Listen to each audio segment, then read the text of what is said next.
प्रश्न 7। ब्रिटिश संसद एक सर्वोच्च एवं संप्रभु निकाय है। इस कथन की व्याख्या कीजिए। The British parliament is a supreme and sovereign body. Explain this statement.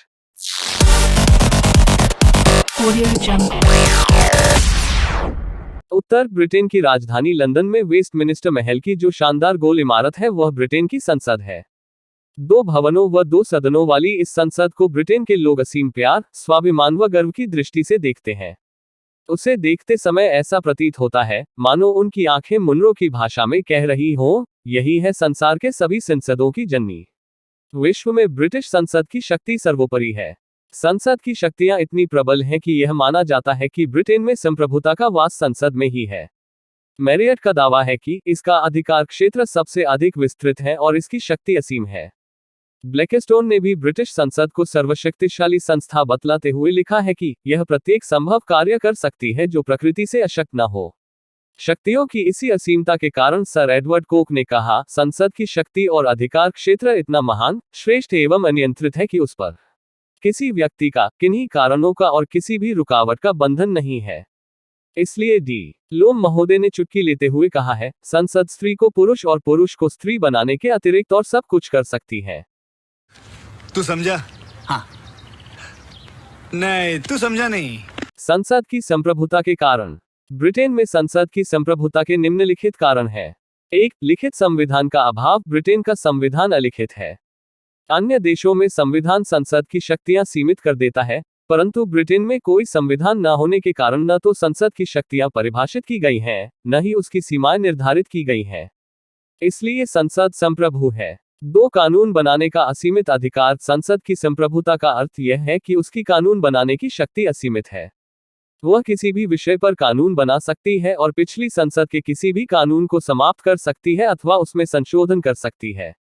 3. संविधान में संशोधन की असीमित शक्ति। संसद को साधारण कानून बनाने की सर्वोच्च शक्ति ही प्राप्त नहीं है, वरन संवैधानिक कानूनों के निर्माण में भी उसकी शक्तियां असीमित हैं।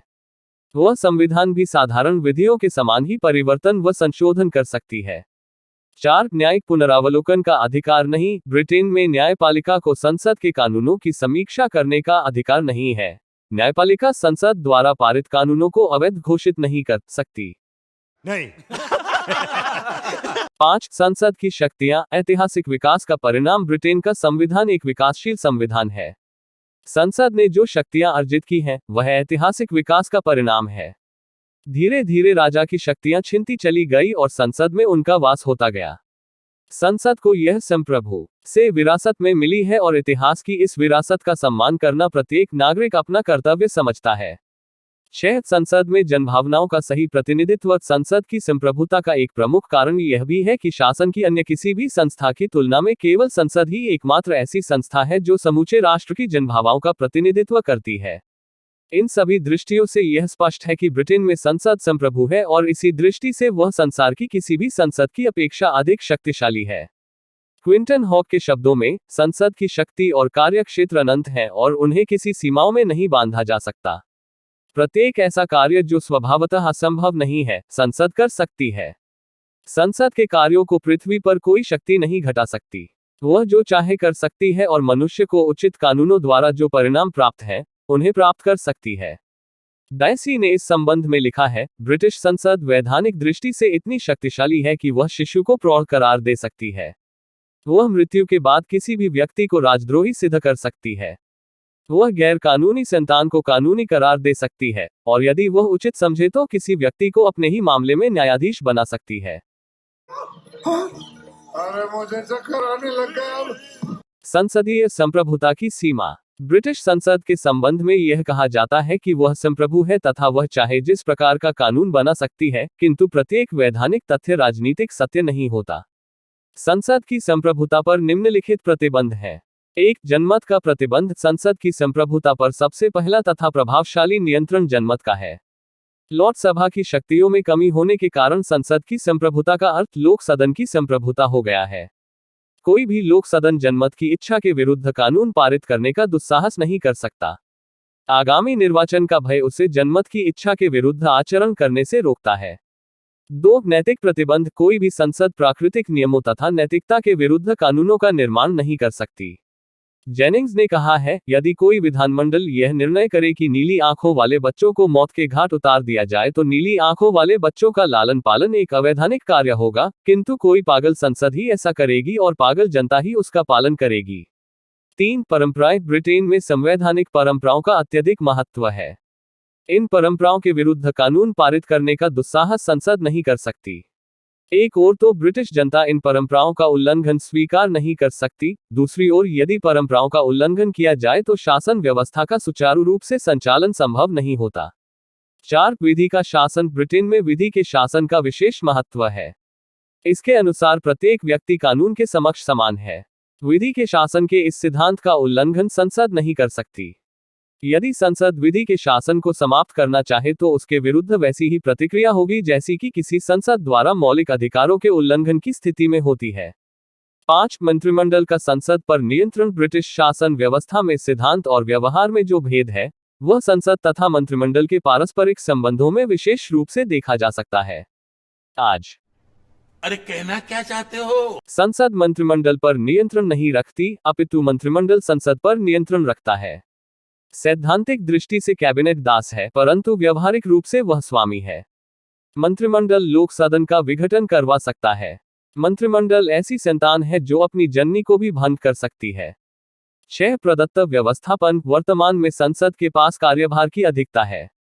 कार्यभार की इस अधिकता के कारण संसद कानूनों की केवल मोटी रूपरेखा निर्धारित कर देती है तथा इस संबंध में नियम तथा उपनियम बनाने का अधिकार कार्यपालिका को प्रदान कर दिया जाता है। कार्यपालिका द्वारा पारित ऐसे कानूनों को प्रदत्त व्यवस्थापन कहा जाता है। प्रदत्त व्यवस्थापन की इस प्रक्रिया के कारण कानून निर्माण की अधिकांश शक्तियां कार्यपालिका के पास आ जाती हैं, जिस पर व्यवस्थापिका का कोई नियंत्रण नहीं होता।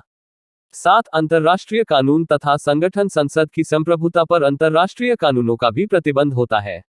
अंतर्राष्ट्रीय कानून यद्यपि बाध्यकारी शक्ति नहीं रखते, तथापि इनका पालन राज्यों द्वारा सौजन्यतावश किया जाता है। विश्व जनमत को नाराज किए बिना इनका उल्लंघन नहीं किया जा सकता। कोई भी संसद विश्व के जनमत का अनादर करने का दुस्साहस नहीं करेगी। बात तो सही है। प्रश्न 8। ब्रिटिश न्यायपालिका के लक्षणों, संगठनों एवं कार्यों का वर्णन कीजिए।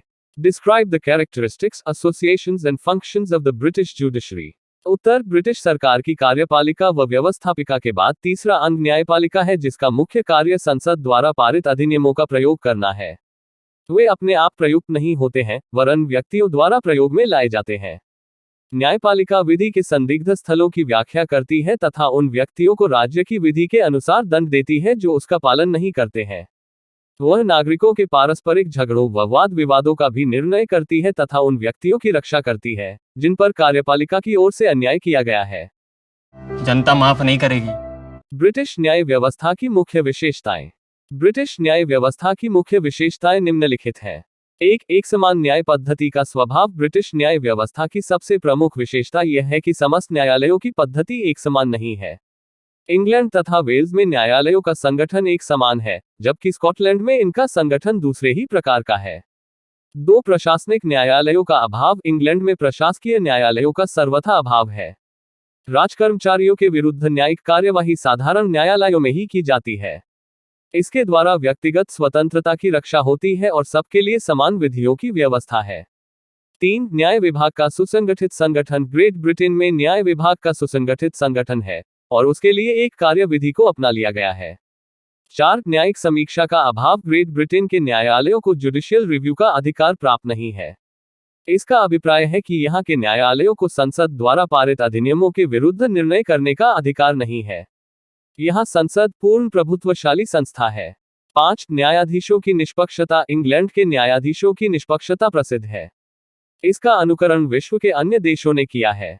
6 न्यायाधीशों की स्वतंत्रता। ब्रिटेन के न्यायाधीशों पर कार्यकारिणी का कोई नियंत्रण नहीं है, क्योंकि उनके कार्यकाल में उनके वेतन तथा पद स्थायी है।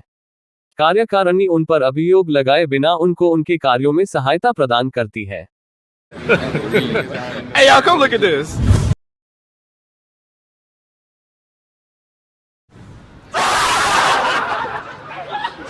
7 जूरी प्रथा। ब्रिटेन में जूरी प्रथा की भी व्यवस्था है। ये मुकदमों की सत्यता तथा न्यायाधीशों को उनके कार्यों में सहायता प्रदान करते हैं। न्यायालयों का संगठन। ग्रेट ब्रिटेन में न्यायालयों का संगठन एक समान नहीं है। इंग्लैंड और वेल्स में एक प्रकार का संगठन है, स्कॉटलैंड में दूसरे प्रकार का और उत्तरी आयरलैंड में तीसरे ही प्रकार का संगठन है। यहाँ मुख्यतः इंग्लैंड और वेल्स की न्याय व्यवस्था का वर्णन किया जाएगा। इंग्लैंड में न्यायालय 3 प्रकार के होते हैं। एक दीवानी के न्यायालय, सिविल कोर्ट्स। इस प्रकार के न्यायालयों में नागरिकों के पारस्परिक वाद विवादों का निर्णय किया जाता है।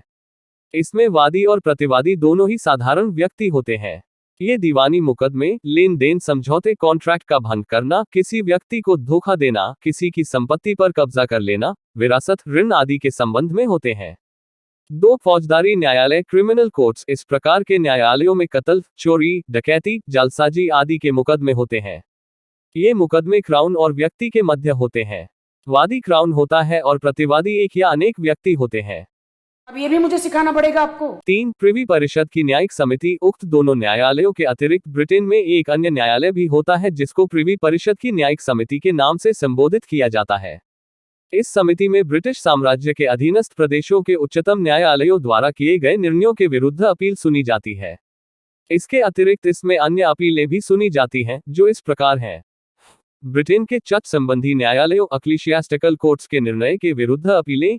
आइलैंड ऑफ मैन और इंग्लिश चैनल के द्वीपों के न्यायालयों द्वारा किए गए निर्णयों के विरुद्ध अपीलें। प्राइज न्यायालयों, प्राइज कोर्ट्स के निर्णय के विरुद्ध अपीलें। इस समिति के सदस्यों की संख्या 20 होती है। इनके सदस्य करीब करीब वही व्यक्ति होते हैं जो इंग्लैंड की उच्चतम न्यायालयों के रूप में बैठते हैं। उपर्युक्त रेखाचित्रों द्वारा प्रकट हो जाता है कि इंग्लैंड में दीवानी तथा फौजदारी के संबंध में लॉर्ड सभा उच्चतम न्यायालय है। जब लॉर्ड सभा इस दृष्टि से कार्य करती है तो उस समय लॉर्ड चांसलर अध्यक्ष का आसन ग्रहण करता है। इसमें लॉर्ड्स और कुछ ऐसे अन्य पीएस बैठते हैं जो उच्च न्यायालय में न्यायाधीश के पद पर कार्य कर चुके हैं। ऐसी ही व्यवस्था प्रिवी परिषद की न्याय समिति के संबंध है। इसमें कम से कम एक न्यायाधीश किसी उपनिवेश का होता है या उस राज्य का होता है जहां अपील आई है और इसके द्वारा उसका निर्णय किया जाता है। निम्नांकित शीर्षकों के अंतर्गत इनके संबंध में अलग अलग किंतु संक्षिप्त रूप में प्रकाश डाला जाएगा। अबे जल्दी बोल, कल सुबह पनवेल निकलना है। दीवानी के न्यायालय, सिविल कोर्ट्स। दीवानी के न्यायालय विभिन्न स्तर के होते हैं। सबसे छोटी दीवानी के न्यायालय काउंटी कहलाते हैं। 200 पाउंड से कम राशि वाले मुकदमों की सुनवाई इन न्यायालयों में की जा सकती है। यद्यपि इनका नाम काउंटी न्यायालय है, किंतु इससे यह नहीं समझना चाहिए कि एक काउंटी में एक ही न्यायालय है। न्याय की दृष्टि से इंग्लैंड और वेल्स के प्रदेश 500 विभागों में विभाजित हैं।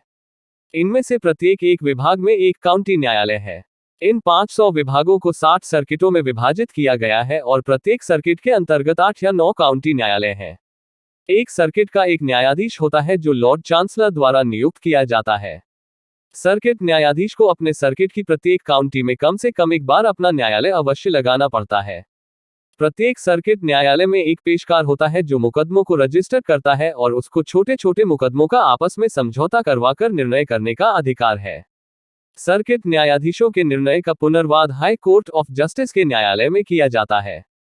High court of justice, high court of justice, high court of justice के 3 विभाग हैं। Chancellery division, Kings bench division, probate diverse और एडमिरल्टी डिवीजन। काउंटी न्यायालय के निर्णय का जो पुनर्वाद किया जाता है वह इन तीनों न्यायालयों में से एक में सुना जाता है। मुकदमों की रकम धनराशि 200 पाउंड से अधिक होती है। वे सीधे हाई कोर्ट ऑफ जस्टिस में सुने जाते हैं। Court of appeal, house of appeal, high court of justice, high court of justice के निर्णयों का पुनर्वाद कोर्ट ऑफ अपील में किया जाता है। पुनर्वाद की सुनवाई में मुकदमे के तथ्यों पर वाद विवाद नहीं किया जाता है। यही नहीं, अभी और सुनिए। House of Lords, House of Lords दीवानी मुकदमों की अंतिम अपील लॉर्ड सभा में की जा सकती है। इसमें केवल कानूनी पहलू पर ही विचार किया जाता है और किसी अन्य बात पर नहीं। उनका निर्णय अंतिम होता है और उनके निर्णय के विरुद्ध पुनर्वाद नहीं हो सकता है। यह इंग्लैंड का अंतिम तथा उच्चतम न्यायालय है। फौजदारी न्यायालय, क्रिमिनल कोर्ट्स। फौजदारी न्यायालय का ढांचा इस प्रकार है। एक पेटी सेशंस या कोर्ट ऑफ समरी जुरिस्डिक्शंस, पेटी सेशंस और कोर्ट ऑफ समरी जुरिस्डिक्शंस। ये न्यायालय सबसे छोटे न्यायालय होते हैं और इनमें स्थानीय मजिस्ट्रेट, जिनको जस्टिसेज ऑफ पीस कहते हैं, न्याय करते हैं। ये इंग्लैंड और वेल्स में सर्वत्र विद्यमान है। इनका कार्य अवैतनिक होता है। इनके लिए कानून का ज्ञान होना आवश्यक नहीं है। छोटे छोटे मुकदमों का निर्णय ये स्वयं कर देते हैं। इनको अभियुक्तों पर 20 शिलिंग से अधिक जुर्माना करने का अधिकार नहीं है और ये 14 दिन से अधिक की जेल नहीं दे सकते हैं। अधिक गंभीर अभियोगों की सुनवाई कम से कम 2 जस्टिस ऑफ पीस करते हैं। इनको 50 पाउंड जुर्माना तथा 6 मास का दंड देने का अधिकार प्राप्त है। हमारे मतलब बाप को मत सिखा चल। 2 क्वार्टर सेशंस इस न्यायालय में काउंटी के समस्त जस्टिस ऑफ पीस मिलकर न्याय करते हैं, किंतु इन सबका आना आवश्यक नहीं है। 2 ही से गणपूर्ति हो जाती है। इनका सेशन वर्ष में होता है। इनका क्षेत्राधिकार निम्नलिखित है। गंभीर विवादों को सुनना इसके अंतर्गत हत्या, देशद्रोह, कपट, लेखन आदि नहीं है। पेटी सेशंस के निर्णय के विरुद्ध पुनर्वाद सुनना।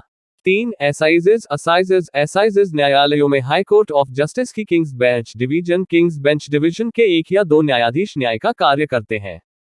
प्रत्येक काउंटी के प्रधान नगर में यह कोर्ट समय समय पर लगता है।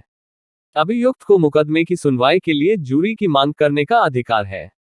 यदि जूरी की राय में अभियुक्त निरपराध है तो उसको मुक्त कर दिया के है और उसके दोषी मानने पर न्यायाधीश कानून के अनुसार उसको दंड देता है। जूरी में स्त्री और पुरुष दोनों होते हैं। इनकी संख्या 12 होती है, जिनमें 10 पुरुष और 2 स्त्रियां होती हैं। इन न्यायालयों के अधिकार इस प्रकार हैं। पेटी या क्वार्टर सेशंस के न्यायालयों द्वारा भेजे गए भीषण अपराधों को सुनना, कुछ दीवानी मामलों को सुनना, जैसे पृष्ठ निंदा, स्लैंडर, बदचलनी, करप्शन, किसी की बदनामी करना आदि।